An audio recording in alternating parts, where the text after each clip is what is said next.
কি এখন কি অবস্থা?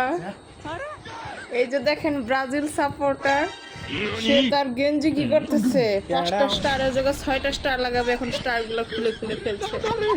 আপনারা দেখেন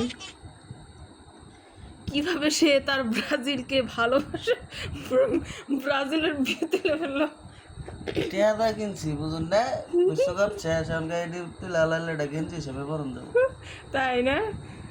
একবার ব্রাজিলের অত্যাচারে মিছিল তো বাসায় টিকা যায় নাই, কারণ সব ব্রাজিল সব তুলে তুলে ফেলে দিচ্ছে। দেখেন আপনারা গাইস। আরে এটা তো এখন আর ব্রাজিলেরই থাকবে না, এটা এখন গেঞ্জি হয়ে যাবে। ও তাই না? মানুষ হলুদ গেঞ্জি পরে না। এখন আপনি এখন কোন দল সাপোর্ট করবেন সেটা বলেন। আমি তো ফ্রান্স আগে থেকে। ফ্রান্স নাকি আর্জেন্টিনা? আরে ফ্রান্স, আর্জেন্টিনা এটা দল হইলো। না, আর্জেন্টিনা, মনে মনে আর্জেন্টিনা।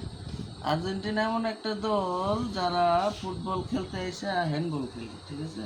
সেটা হলো ফুটবল খেলা, এখানে শিট, আমার হচ্ছে হার্ট ব্রেক হচ্ছে, কিভাবে টেনে টেনে তুলে ফেলতেছে আল্লাহ। হয়ে গেল গেঞ্জি। না এটা তুলো কেন, এটা তো ভালো লাগতেছে। যে মালটাকে তুলতে হবে। দেখেন আপনারা দেখেন কি সে কিরকম লেভেলের সাপোর্ট আসে। আছে নাকি কিছু ওয়ার্ল্ড কাপ? অফ অফ, এটা এখন আমার গেঞ্জি হয়ে গেল। ও এখন এটা আমি লাইফ টাইম পড়তে পারবো, বুঝেছো? এটা এখন ব্রাজিলের জার্সি।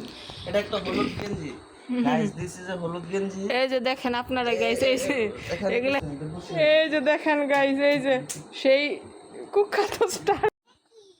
হ্যাঁ, গেঞ্জি পরে আপনার অনুভূতি এখন কেমন?